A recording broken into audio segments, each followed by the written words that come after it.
Today I want to talk about something that I think is extremely important, especially when I was younger, and that is bad jobs. People really devalue the amount of information, skills, and intangibles that you can gain from a job.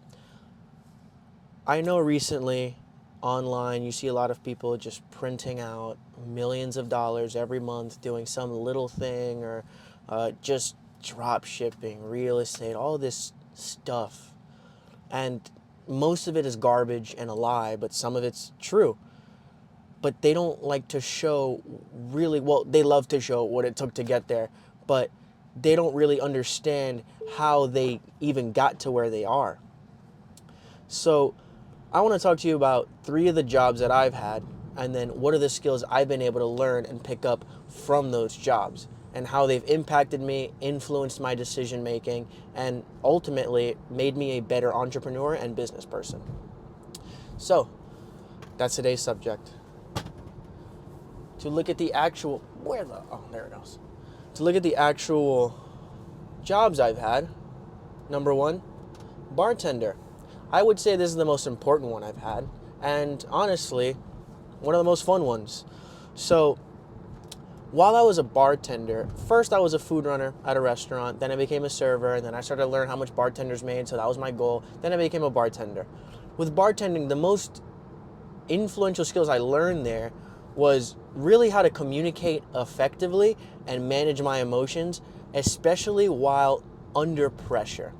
So, when you do start a business, I know people only like to show the ups, and I know that most people are aware there's downs in business, but sometimes it feels like the entire world is crashing and burning, and everything's falling on you, and everything you've ever built is crumbling. And that's a similar pressure that I would normally feel on a day-to-day basis around lunchtime as a bartender. So you have to learn how to multitask as a bartender, and you need to really learn how to manage your emotions, and more importantly, how to manage tasks. Time management is probably the best thing you get to learn while doing this. So when I'm a bartender and I have to, and 5 people come up at the same time, I need to serve all 5 of these individuals. But, big but, all orders aren't made equal. Maybe the first guy ordered 10 different drinks and they're all frozen. And then the second guy ordered 2 margaritas, the third guy ordered 4 beers, and the last 2 guys ordered just 1 drink each, like a vodka soda and a rum and coke. I would normally start with the beers, hand them off, grab the cards, start opening up a tab, and then I would start to mix the frozen things, try to start diluting them into the cups, the shakers, and then you progress from there. You start to make the margaritas, and as the margaritas are done, you pour them in. Then as the frozen drinks are starting to finish being made, you continue to do the like vodka soda and then rum and coke. It's also trained my memory to do well, but that's kind of not necessary in business if you just write things down. But my time management skill, and mainly how to handle a lot of stress and pressure on a day-to-day basis, which you're going to encounter a lot as a business owner. Those are my intangibles for that job. And also, I made a lot of money since I am obviously in Florida, which is a very tourist-heavy economy. So I was able to really benefit a lot from the fast, easy cash, and I didn't fall into any of the pitfalls that come with the job, which is hanging out with staff members after work and going out to drink, going out to parties, going out to clubs, which is fine if you do that. But I had different goals. I had a business at the time, so I didn't necessarily have the time nor the want to try to kind of go out there and do those things. So as long as you manage your time effectively and are fairly disciplined in how to say no to things, bartending is a way to get good cash, especially in a tourist-heavy economy. Closer to the beach here, the more money you typically make. You can just apply to a whole bunch of those jobs, and most of the time you'll get at least 1 response. And you can start as like a dishwasher, you can start as a food runner, server, have any experience. I think it's a lucrative job and it teaches you a lot. The next influential job that I had is being a real estate agent. This one taught me a lot more about business in general than bartending. Bartending, I upped my communication skills a lot. This one really put my time management and organization skills to the test. So, as a real estate agent, you need to be very organized. You need to have good communication skills. They don't need to be perfect. And you need to just have a good grasp of what you're doing and how to sell it. As an agent, as messed up as it is to say, it's a sales job. A lot of people like to frame it as, oh, I just want to help people find their home. That's not what the job is. Your job is to help facilitate a transaction. Especially in Florida, everyone's designated as a transaction broker. You're not technically representing the seller or the buyer. You're just going to be a transaction broker, which is how they kind of subvert the laws of dual agency, if you've ever gotten to that situation. But all you're mainly here for is to facilitate a transaction, and you just need to know the basics of that. And if you have someone, which I recommend having someone who's more experienced than you, guide you through these transactions, you'll learn a lot and you'll learn fast how they work, what the paperwork you need to sign is, what questions you should ask. But ultimately, it's a sales job, and that's the main skill I picked up. And not just sales, but managing a CRM. A CRM is just a customer relationship manager. All it is like a program that has all your contacts in it that basically show you when was the last communication you had with this person, what was the last email you sent, what was the last text, what was the tonality of the last conversation, what happened last time you guys met, did you guys speak to each other recently, when was the last touch, aka contact, you had with this lead. And it kind of dehumanizes people, which, you can feel however you feel, but it's just the nature of sales, and that's how you succeed in real estate, because ultimately it's a sales job. You're not just selling homes, you're mainly selling yourself. Most people pick their real estate agent not by their experience, I'm sure that's a factor, not by how they look, again, it's a factor, but mainly if they like you or not. They're going to pick you if they like you or not. So you need to sell yourself, and you need to kind of mold yourself into what people want, which I didn't necessarily like. As a bartender, people come up to you and they want to drink. As a real estate agent, you're kind of soliciting 24/7. A lot of people don't necessarily think they need a real estate agent, and some people do, some people don't. Different transactions have different types of problems. If you're an investor, I highly recommend getting a real estate agent when you are doing not one or two deals, but like multiple deals, because you just kind of need to have someone managing those problems for you and with you when it comes to these transactions. If you're an investor and your main job is to look for more, add value to homes and then resell them. That's where a real estate agent really comes in and shines. If you're a normal person who's transacted a million times by yourself, by all means, don't get a real estate agent. Just try to do things legally and make sure you're protected. Get your title search done right. Get everything you need to get done correctly by yourself. But, there's a lot of paperwork that comes with it. But you're always soliciting as a real estate agent. And I don't like to change my personality. As a bartender, people just come, they order drinks, they want your assistance.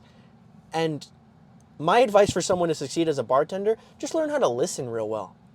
You don't need to crack jokes. You don't need to be that interesting. You don't need to be the funniest guy. Just listen.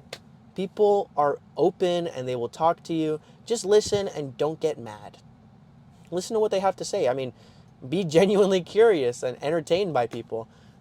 People are pretty funny if you give them an opportunity, so just listen to them. As a real estate agent, it's kind of more of a balance. You want people to talk more than you speak, but for the most part, you need to be very educated and have good sales skills to really succeed as an agent. That's why I prefer being an investor. You can take some of those skills to try to get good investments, but mainly it's the CRM management that helped me a lot more as an investor to be able to understand what leads I have, what leads are hot, what leads look like they might transact, what leads have gone cold, what leads should I reach out to, things like that.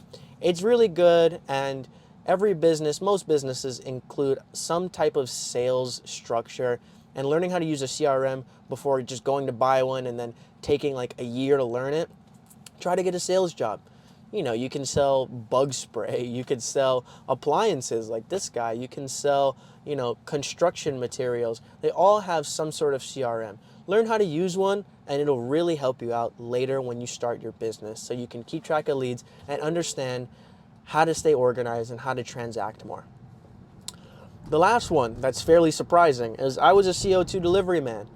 You deliver CO2 to restaurants, and that's pretty much it. I bring these huge heavy things, these huge heavy tanks on dollies, and those, I just plug them into the restaurant, take the empty ones, go back, put them in the truck, go to the next stop. The main thing I learned from this job was how to do logistics. People don't really know how to do logistics correctly. I also learned it a little bit when, you're around people who are party promoters, you're around people who organize events. You kind of learn logistics a little bit more, but logistics as a CO2 delivery man is important. Ask any Amazon delivery driver, ask any UPS worker.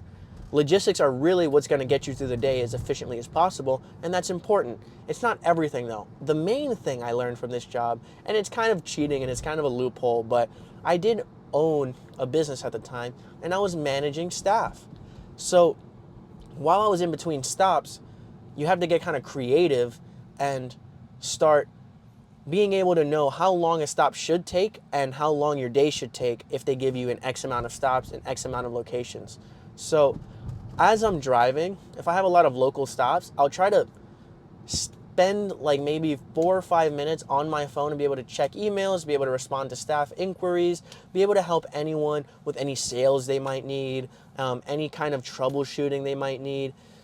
If they need my attention at any point, I need to be able to help them. I need to give myself at least 5-minute window between each stop. So if I can efficiently get to the next stop and take a little bit longer installing it, I can text back freely without making it seem like I'm just freeloading and taking naps at all these stops. If you're really efficient to getting to the next stop, you can take more time being there and continually grow your business. I'm sure you've noticed by now, I'm very adverse to quitting your job, leaving school, just to go pursue what you're passionate about. It should be a last resort. Your passion and your business shouldn't come at a sacrifice of your livelihood or your education. That should be the last resort. That should be the last thing you resort to. You need to try to find creative ways. And I've had plenty of jobs while I've had businesses. And I've also gone all in on a business, and then I have to go return to a job. It's normal. There's ups and downs when it comes to life, and I think that should be portrayed more on social media. And I think people really underestimate the amount of value you can really extract from jobs, and they take them for granted.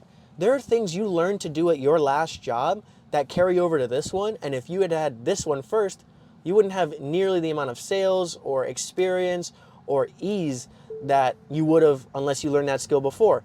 For example, if you come from a sales background, real estate is not going to be hard for you. But if you come from like just a management background and then you go into real estate and you're not used to that sales environment, you're going to have a much tougher time when it comes to building relationships, and not just building relationships, but actually learning the sales skills that you need. And one of the other things I learned as a CO2 delivery man for the main part was like how to do accounting, like actually do accounting. But again, that's kind of cheating. It was when I had my business, but I'm trying to tie it in the best I can. I've had other jobs and I've had jobs within my businesses that I perform, but I wanted to talk about the jobs where I had other employees. And maybe you have a job right now that you think is so terrible and so bad and you just want to quit it to do what you love or start your business. And to that I say, it's so much easier to look down upon what you do and what other people perceive you as. But try to look at the positive of it. What are you learning? If you're learning absolutely nothing, then that's unfortunate. But even if you just have a regular 9-to-5 in a corporate office, you know how to use Excel 10 times better than I would. You know how to use Microsoft Word and PowerPoint probably better than I do.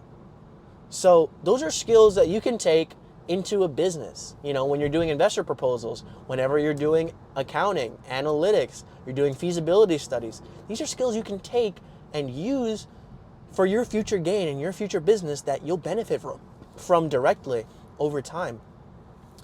But try to look at the positives. What are you learning? What are you able to do now that you weren't able to before? What are you able to achieve now that you have certain skills, and how are you different after having these jobs? That's pretty much it. If you like what you saw, subscribe, and hopefully you got some value out of this video. Thanks.